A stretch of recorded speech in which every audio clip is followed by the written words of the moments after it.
Hi, welcome back. I'm Sheldon McLeod. This is Thinking Out Loud, presented to you by SaltWire. And I've had on many occasions the opportunity to speak with a very, very giving and dedicated human, a person who takes phone calls and text messages from people at all hours of the day when they encounter wildlife in distress. And Hope Swinimer is a Hope for Wildlife, as we know her, but she was also the subject of a criminal charge recently. This was something that you can read about. Steve Bruce, our excellent court reporter covering this, a charge against Hope for Wildlife founder dismissed after Crown offers no evidence. And it was quite a shock to a lot of us that this was a case even moving forward. It just didn't seem to fit what we know about Hope Swinimer. And in the end, I think it fits exactly the type of person that Hope Swinimer is. And she joins us now from her home. And thank you very much for doing this. Thanks for having me.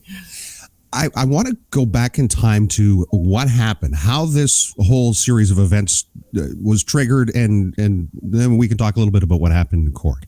Sure. So it was way back in January 11th of 2022, actually. So a long time ago. And I usually start answering phones around 7 a.m. in the morning.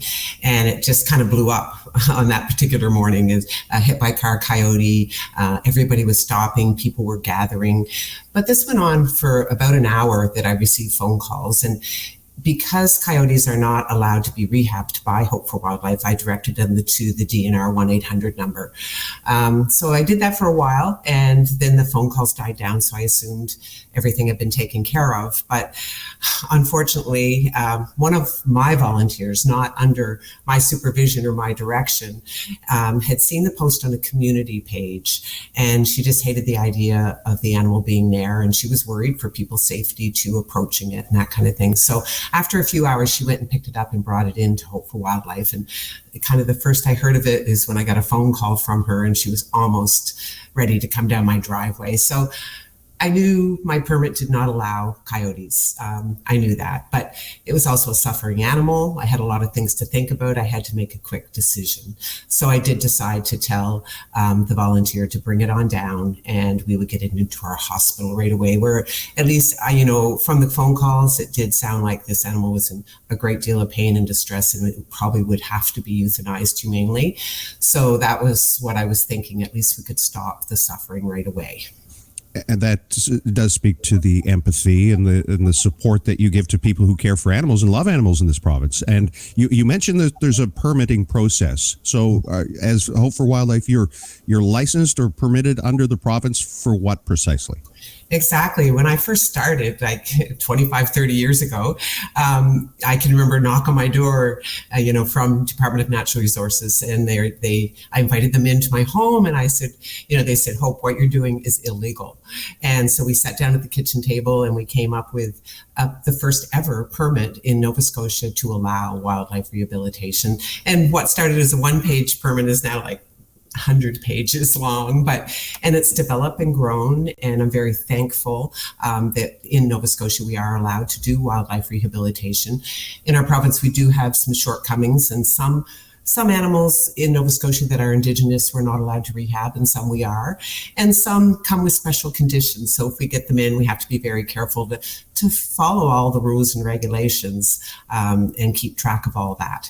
So it is part of our job to do that, and sometimes we're very, very good at it. But in situations every once in a while get thrown at us that are that gray line, and it's very hard for us to make a decision that goes against what we believe in. So, sometimes it boils down to an ethical dilemma, and sometimes we're just thrown into the middle of a situation and we don't have much choice but sort of to move forward and take direction from, maybe it might be the police that's involved, and we just sort of go along with the flow and do what's asked of us in those cases. So we are faced with conflicts, and I'm hoping through time and effort and communication that we can work out some of those conflicts. And when did you find out that there was going to be a charge laid for you violating that permit?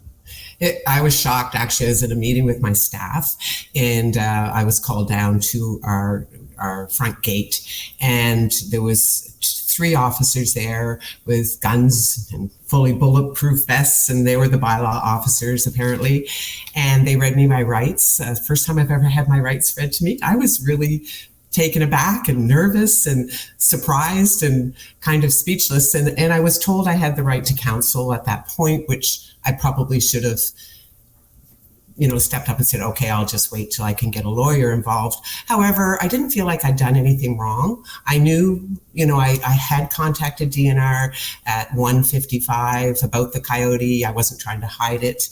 I shared all the data I had with them. I didn't do it quick enough, apparently. So, it was all a very big surprise, but I did answer all the questions as honestly as I could have. And that's when I found out I would be charged.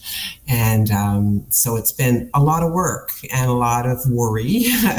But I'm glad that it's over with now. And the decision was made not to prosecute me. The decision was made because the Crown didn't offer any evidence, but by all accounts, it sounds like you notified the authorities that people in the community had told DNR that there was an animal in distress, and if it was their responsibility, you would assume that they would have shown up.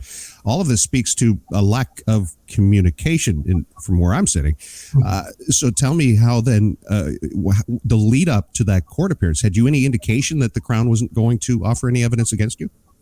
Well, in some ways, I felt I was guilty of breaking my permit. I was guilty of having a coyote on site. So, my argument was obviously going to be one of necessity.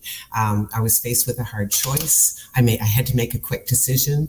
And I feel like I'd done my due diligence. I'd tried to get DNR to pick it up. I'd given out the phone number several times, waited 2 to 3 hours, I think, had passed. I just assumed everything had been taken care of until the coyote showed up at my facility. So part of me understands the process and understands that I did do what I shouldn't do. But another part of me, there was a lot of extenuating circumstance. The outcome would have probably been the same. The coyote did end up dying.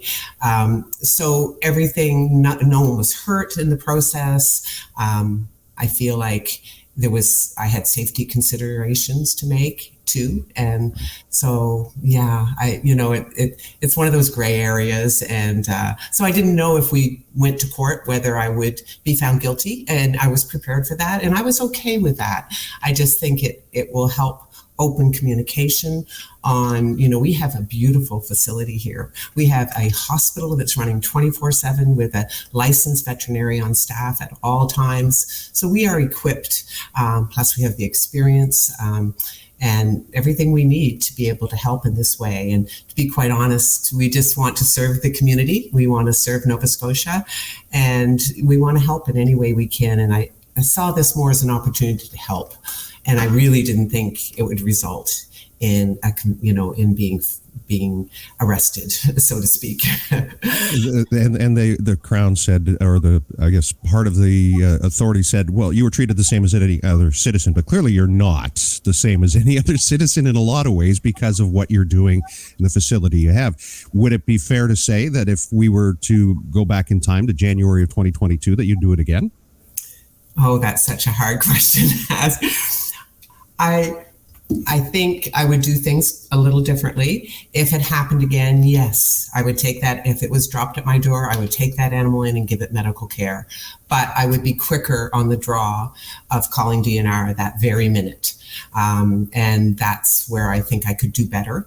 That morning, there was also 9 emergencies that arrived. So even our veterinarian was swamped with cases. And usually when she gets a lot at once, she stabilizes and then goes back and checks. So we know the animal didn't die in pain or suffering. He was given drugs to make him feel better. And then as soon as the doctor was able to get all the emergencies handled, she'd go back and physically do what she needed to do. But so would I do the same thing? I, of course, could not live with my ethical standards, I guess, for lack of a better word, if I just left that animal there to die. But I would immediately call, but I would also immediately give it medical care. Coyotes, black bears, there are a number of animals that you are not allowed to rehabilitate. Tell me, and the bear issue came up a few years ago in a big way, and there was some suggestion it may change. Where are you at with that, and are you okay with these restrictions that are placed on you? Oh, of course, this is my life's work and my dream to be able to rehab all Indigenous wildlife of Nova Scotia, as long as we have the standards in place. I would never want to do it if I couldn't give the proper care, if I couldn't do the job correctly. So I feel I love high standards. I want government there to oversee, to make sure that we're doing everything correctly, that our standards are high, that no one's in danger. We're aware of zoonotic diseases. We're taking all the precautions we need to keep people and the environment and the injured animal healthy and strong. So I hope that we can progress to that. And that is my goal. And it's always been my goal to be able to legally rehabilitate all Indigenous wildlife if it's been hit by a car, which we see so very often. The number one reason we get animals into Hope for Wildlife is hit by cars. And when you stop and think about it, all the cases we've seen are like window strikes, hit by cars, garbage, shot, everything humans have caused.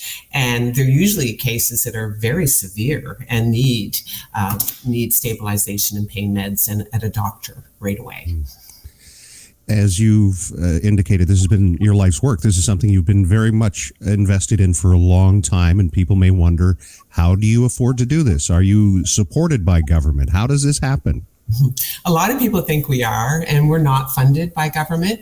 It's really through individuals that care about Nova Scotia's wildlife. And, that can be as much as a $5 or $10 donation when they drop off an injured animal, or big corporations help us tremendously with donating big items that we could never afford to have on our own. So it's a little bit of everything. It's getting summer students, it's getting interns, it's getting the community involved. We're looking for volunteers, just throwing that out there. We can always use help because it's a lot of work, and we need to do this right, and we need a clean facility. We need the animals cared for in a proper manner, and that takes people. And we have had, for the most part, all of the public health restrictions lifted, so that annual gathering at the Hope for Wildlife is going ahead this year.